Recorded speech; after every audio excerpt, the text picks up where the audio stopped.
Bonjour, nous continuons d'étudier la parole qui sauve. Nous verrons aujourd'hui pour s'acheter. Juste avant, prions. Notre Seigneur et notre Dieu, grande est notre joie en découvrant la parole. Grande est notre joie de savoir que Jésus est le bon berger qui s'occupe de ses enfants.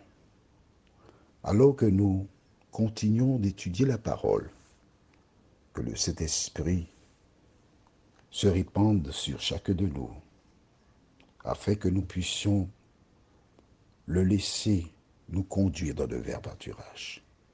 Fais-nous du bien dans tous les domaines. Au nom de Jésus, pour ta gloire éternelle. Amen. Rappelle-toi, nous avons vu hier Jésus qui, en parlant des personnes qui le cherchaient, déclara qu'ils étaient comme des brebis sans berger. Ces personnes étaient avides et avides. Ils n'avaient pas. Ils cherchaient. Ils avaient besoin. Ils recherchaient la vérité. Et nous avons vu, rappelle-toi, dans Marc chapitre 6, au verset 30, puis au verset 33 et 34, que Jésus enseignait. Il enseignait les brebis. Et les personnes découvraient la vérité, doublement, en parole, mais aussi en écoutant Jésus, le Sauveur du monde, doublement.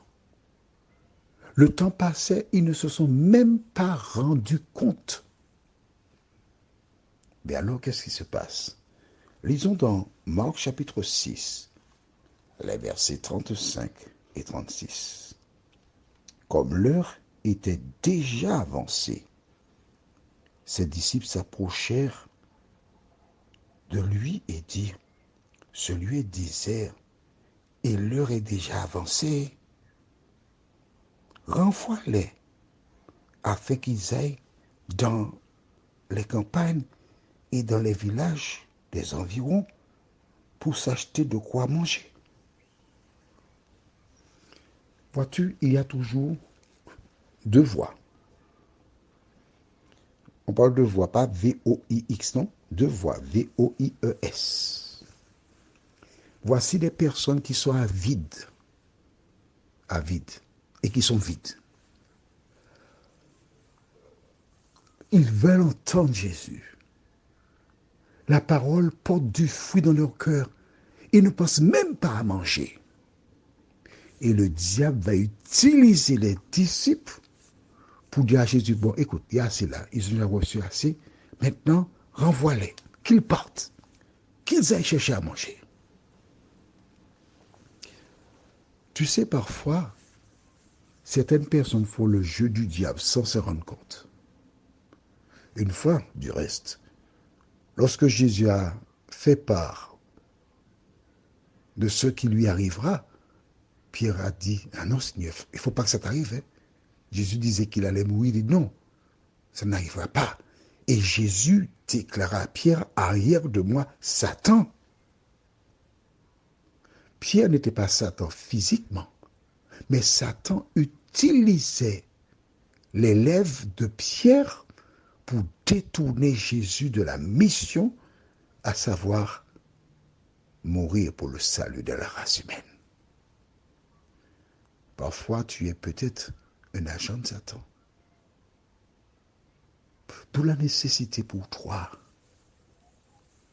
avant d'ouvrir des lèvres, de prier, de rechercher la présence de Dieu. Ça, c'est fondamental. Renvoie-les, afin qu'ils aillent chercher à manger eux-mêmes. Quelle affaire, hein?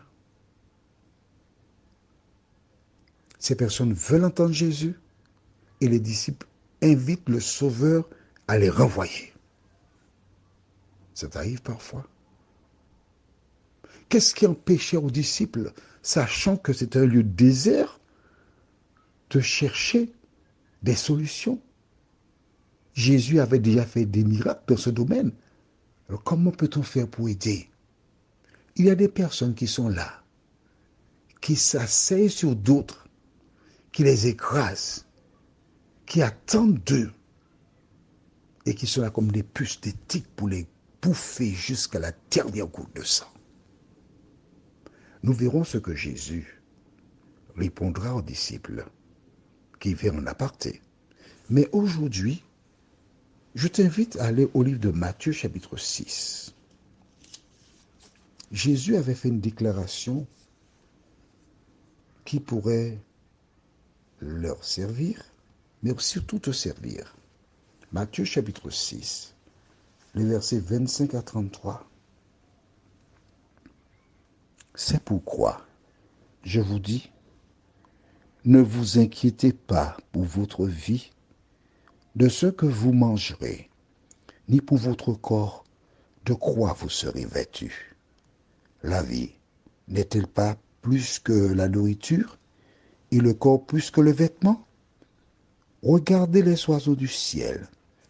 Ils ne sèment ni ne moissonnent, et ils n'amassent rien dans des greniers, et votre Père céleste les nourrit. Ne valez-vous pas beaucoup plus qu'eux? Qui de vous, par ses inquiétudes, peut ajouter une coudée à la durée de sa vie? Et pourquoi vous inquiétez au sujet du vêtement? Considérez comment croissent les lys des champs. Ils ne travaillent ni ne filent. Cependant, je vous dis que Salomon même, dans toute sa gloire, n'a pas été vêtu comme l'un d'eux. Si Dieu revêt ainsi l'herbe des champs, qui existe aujourd'hui, et qui demain sera jeté au four, ne vous vêtera-t-il pas, à plus forte raison, gens de peu de foi? Ne vous inquiétez donc point, et ne dites pas, que mangerons-nous? Que boirons-nous? De quoi serons-nous vêtus? Car toutes ces choses, ce sont les païens qui les recherchent. Votre Père céleste sait que vous en avez besoin. Cherchez premièrement le royaume et la justice de Dieu, et toutes ces choses vous seront données par-dessus. Amen. Tu vois, dans les versets que nous venons de lire, à 2 reprises, Jésus dit, ne vous inquiétez de rien. En clair, n'ayez pas peur. Votre Père sait que vous en avez besoin. Cherchez premièrement le royaume et la justice de Dieu, et toutes ces choses matérielles vous seront données par-dessus tout. Et probablement, ces personnes avaient entendu cela de Jésus. Ils y croyaient. Voilà pourquoi ils ne se sont pas inquiétés. Et toi qui m'écoutes, est-ce que cela t'arrive de t'inquiéter? Jésus te dit, ne vous inquiétez pas. Prions. Merci Seigneur pour la parole. Merci pour ton amour et ta bonté. Merci pour l'assurance que tu veilles sur nous et que tu subviens à tous nos besoins. Merci Seigneur parce que aujourd'hui, plus que jamais, nous découvrons combien il est important pour nous de lire la parole. Aide-nous à cesser de nous inquiéter, nous t'en prions.